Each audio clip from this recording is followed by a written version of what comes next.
Hello everyone, this video is in continuity with the previous video of chapter Pollination and Fertilization. In that video, we have discussed self-pollination along with advantages and disadvantages of self-pollination.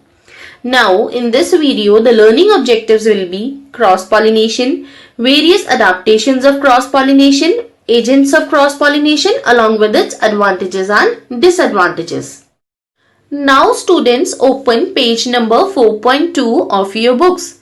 When the pollen grains from the anthers of one flower are transferred to the stigmas of flower borne on different plants belonging to same species, it is called cross-pollination or allogamy or xenogamy. Here students, you can see these are the two different plants, that is A and B. When the pollen grains from the anthers of one flower, anther, as you know, is a male reproductive part, are transferred to stigmas of flowers borne on different plants. Stigmas, as you know, is a female reproductive part belonging to same species. So condition is the species of two plants should be same and the process is called cross-pollination or allogamy or xenogamy. Now students, open page number 4.2 of your books. We will discuss adaptations of flower for cross-pollination. First adaptation is unisexuality. Let's break this word. Word uni means single and sexuality means reproductive parts. The flower which bear either male or female reproductive part are known as unisexual flowers, and the plants which bear either male or female flowers are known as dioecious plants. And as you know, for self-pollination, both male and female reproductive parts should be present on same plant. So in this case, cross-pollination is necessity. Example is palm and mulberry. Next adaptation is dichogamy. So in this case, if the flowers are bisexual, that means having both male and female reproductive parts, but the male and female organ mature at different times, so in that case cross-pollination is necessity. So there are two conditions, one is protogyny and another is protandry. So let's break this word. Word pro means early and gyne stands for gynoecium. So in this case, the gynoecium matures before the androecium. Androecium is, as you know, is a male reproductive part. So here you can see stigmas are receptive but anthers don't shed pollen. Next condition is protandry. So if we break this word, pro means early and andry stands for androecium. Androecium matures before gynoecium. Here you can see stigmas are not receptive but anthers shed pollens. So hence in this case cross-pollination becomes necessity. Next adaptation is self-sterility, or you can say self-incompatibility. Simple is it?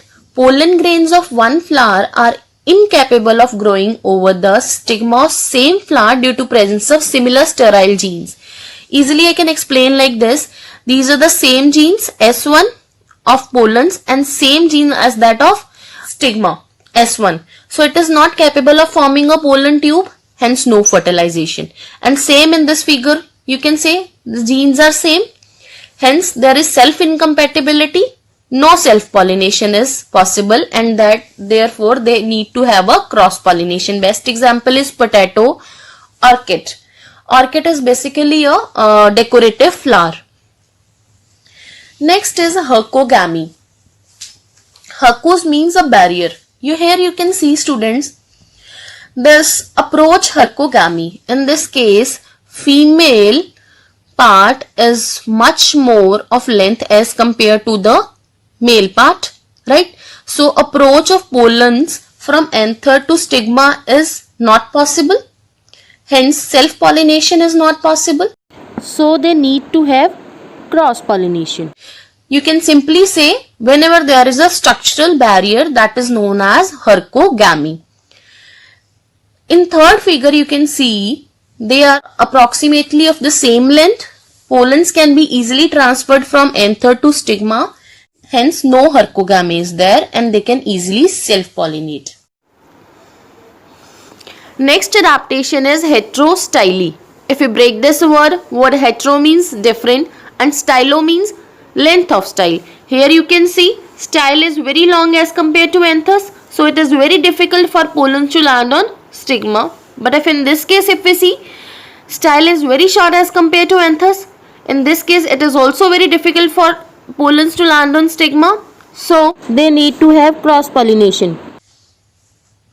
Now students, as you know, in self-pollination, there are no agents involved. But in case of cross-pollination, the agents are involved. So, for this agents of cross-pollination, open page number 4.2 of your books.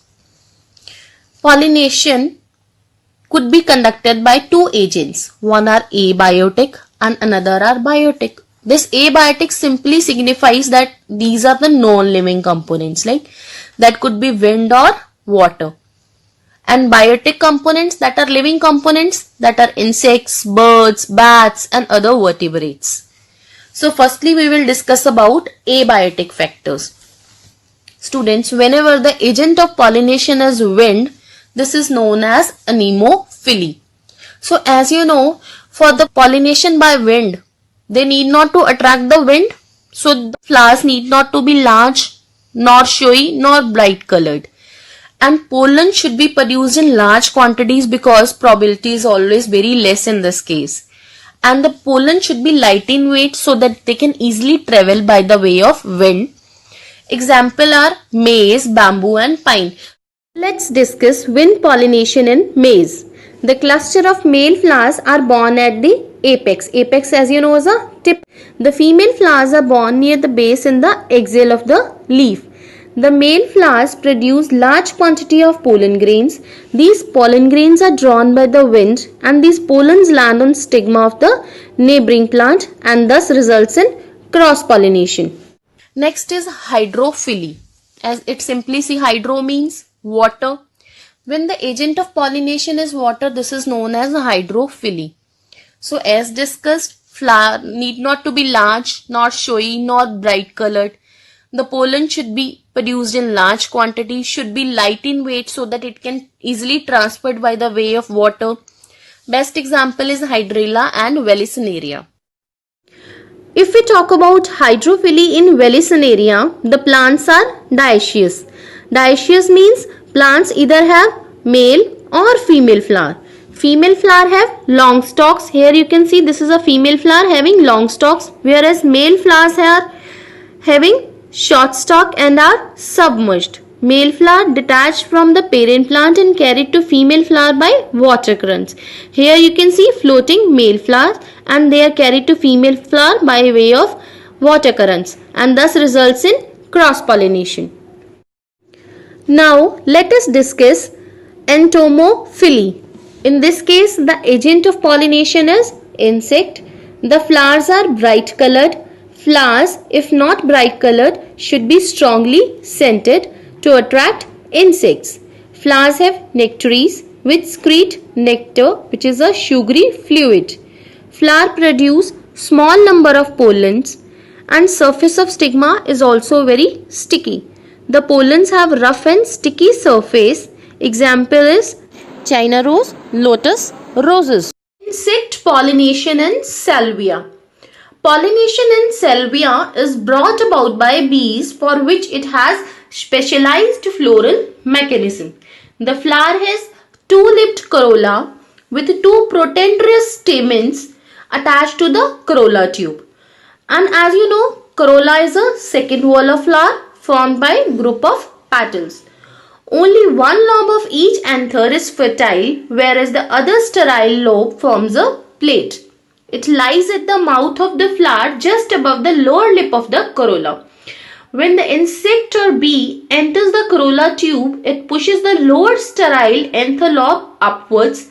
The fertile lobe swings down by lever mechanism and dusts the back of bee with a cloud of pollens. When the bee visits another flower, it transfers the pollen grain to mature stigma. Stigma, as you know, is a female reproductive part, thus causing cross-pollination. Next is ornithophily. Whenever the pollinating agent is birds, this is known as ornithophily, and as discussed in case of biotic agents, flowers should be bright colored, attract birds.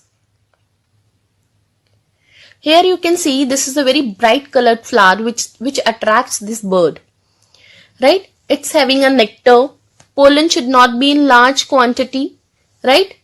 These are the all characteristics in case of biotic components. Next is Chiropterophily. The agent of pollination is bats. If we talk about characteristics of flower, the flower are strongly scented. Flower have nectaries which secrete nectar, which is a sugary fluid, and flower produce large number of pollen grains. Blacophily. Agent of pollination is snails. This is your exercise question. Rafflesia flowers are world's largest flowers and are pollinated by elephants, and it is known as Alephophily. Right? And they are pollinated by elephants. Next is artificial pollination. Basically, this is carried out by human beings. Pollen grains form mature anthers of flower from better yielding quality are dusted on stigma of another plant to have a better flower. What are the advantages of cross-pollination? Students, open page number 7.5 of your books. If we talk about advantages of cross-pollination, it results in healthier offsprings. New and improved varieties could be produced by cross-pollination, and moreover, they are more resistant to diseases and unfavorable conditions. The seeds produced are numerous. Seeds are of much better and healthy quality. Now students, open page number 7.6 of your books. What are the disadvantages of cross-pollination? It is not a sure method. A large quantity of pollens are produced and much of them goes waste. Many good characters may be lost during recombinations. It is less economical as plants have to develop so many characters to attract agents. Now students, open page number 4.10 of your books. You must be able to understand the following terms: protandry, hercogamy, dichogamy, cleistogamy. Name the various agents and terms used for them in cross-pollination. Discuss briefly the characteristics of wind and insect-pollinated flowers. Difference between anemophily and entomophily, heterostyly and hercogamy, protandry and protogyny, self-pollination and cross-pollination. Give two advantages and disadvantages of self and cross-pollination. Give two examples of each of wind, water and insect-pollinated flowers. Thank you everyone.